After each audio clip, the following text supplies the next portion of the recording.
নমস্কাৰ। আজি কম গণেশ ভগৱানৰ বিষয়ে। সন্মুখত গণেশ পূজা আহি আছে।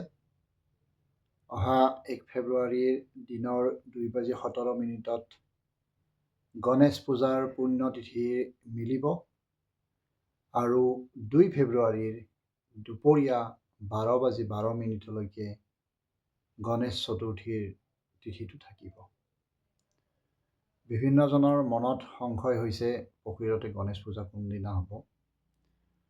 যিহেতু এটা বেলা গুচি যাব, 2 বজালৈকে যিহেতু তিথিটো নাথাকিব, চতুৰ্থী তিথি তৃতীয়া তিথি থাকিব আৰু ৰাতিপুৱা সূৰ্য উদয়তে যিহেতু বহুখিনি সময়লৈকে এটা বেলা মোটামুটিভাৱে আমাৰ মধ্যাহ্নকালীন সময়ো পাৰ হৈ যোৱাৰ পিছতো যিহেতু তিথিটো থাকিব, গতিকে সেইদিনাতকৈ 2 ফেব্ৰুৱাৰী ৰবিবাৰে গণেশ পূজাৰ প্ৰশস্ত তিথি।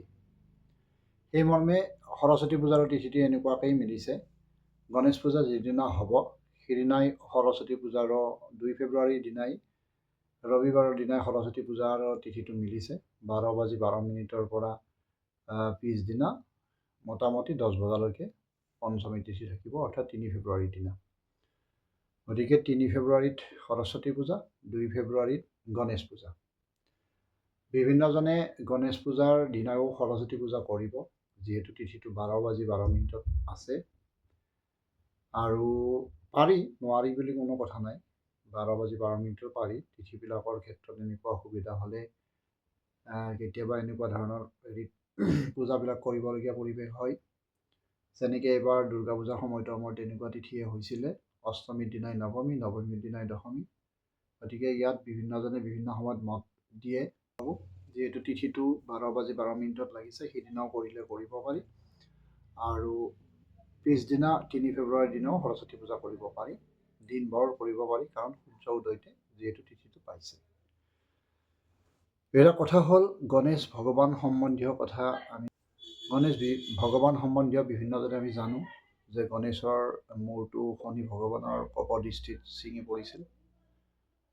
আৰু বিভিন্ন ধৰণৰ প্ৰবাদ আছে এনেকুৱাও যে শিৱৰ ত্ৰিশূলৰ দ্বাৰাও গণেশৰ মূৰটো ছিঙি পৰিছিল।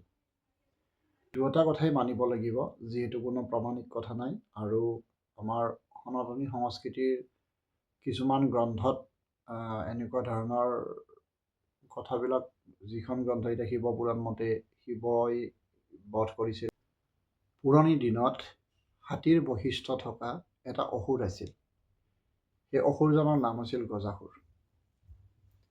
গজাসুৰে শিৱ ভগৱানক কঠোৰ তপস্যা কৰিছিল আৰু তপস্যাত সন্তুষ্ট হৈ শিৱই অভীষ্ট বৰদান কি লাগে বুলি গজাসুৰৰ ওচৰত যেতিয়া প্ৰকট হ'ল, গজাসুৰে বিচাৰিলে যে মোৰ শৰীৰৰ পৰা অগ্নি নিৰ্গত হওক, যাতে মোৰ ওচৰত কোনো আহিব নোৱাৰে, মোৰ অগ্নি দেখি সকলোৱে যাতে ভয় খাই দূৰতে পলাই যায়।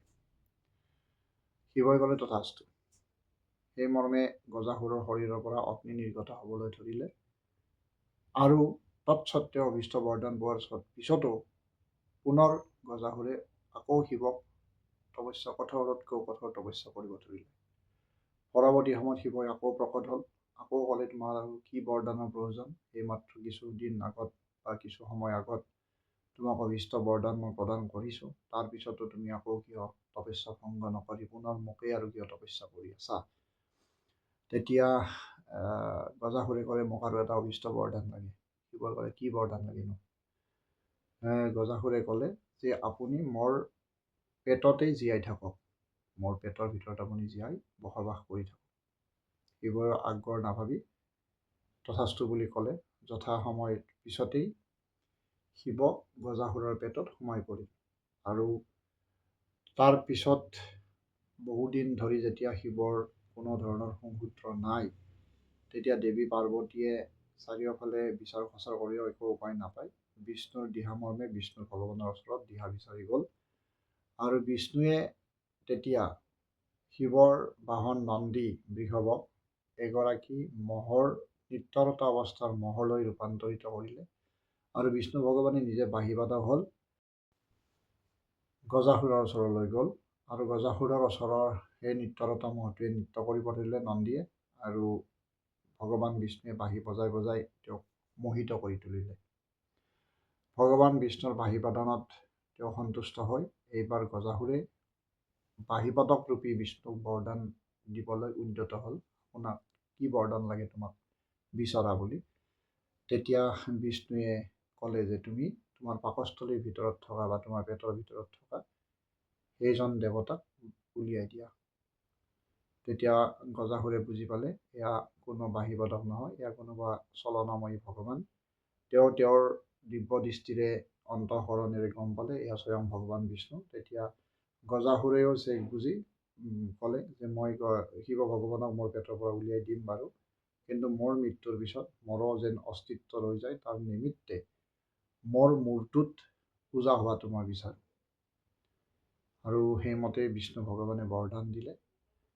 যেতিয়া ব্ৰহ্মবৈবৰ্ত পুৰাণ মতে যেতিয়া শনিৰ কপদৃষ্টিত শনিৰ কপদৃষ্টিত যেতিয়া গণেশৰ মূৰটো ছিঙি পৰিছিল, তেতিয়া এই বিষ্ণু ভগৱানে পুষ্পকলশতে আহি গজাসুৰৰ মূৰটো শিৰচ্ছেদ কৰি গণেশ ভগৱানৰ ডিঙিত লগাই দি প্ৰাণ প্ৰতিষ্ঠা কৰে। আৰু তেতিয়াৰ পৰা ভগৱান গণেশ অন্য দেৱতাতকৈ অলপ পৃথক হিচাপে প্ৰকট বা দেখিবলৈ পোৱা গ'ল। আৰু সেই পৃথকতাৰ কাৰণে ভগৱান গণেশক দেৱতাৰ শ্ৰেষ্ঠ হিচাপে আখ্যা দিয়া হয়। ভগৱান গণেশ কেনেকেনো দেৱতাৰ শ্ৰেষ্ঠ হ'ল তাৰো এটা সৰু সাধাৰণ প্ৰবাদ আছে, সেয়াও পৰৱৰ্তী সময়ত ক'বলৈ চাম। আজি মূলতঃ ভগৱান গণেশৰ হাতীমূৰীয়া কেনেকেনো হ'ল, সেই হাতীমূৰীয়া গণেশজনক বিষয়ে জনাবলৈ এইখিনি কথা আপোনালোকৰ ওচৰত দাঙি ধৰিলোঁ। যদি আপোনালোকে মোৰ কথাখিনিত সন্তুষ্ট হৈছে, আপ্লুত হোৱা বুলি ভাবিছে, তেতিয়াহ'লে নিশ্চয় মোক আপোনালোকে কমেণ্ট বক্সত কমেণ্ট কৰিব। মই জানিম যে মোৰ কথাই আপোনালোকক আপ্লুত কৰিব পাৰিছে। পৰৱৰ্তী সময়ত আকৌ নতুন আধ্যাত্মিক কথা, আধ্যাত্মিক বাৰ্তা লৈ আপোনালোকৰ ওচৰলৈ আহিবলৈ চাম। আজিলৈ এৰিছোঁ।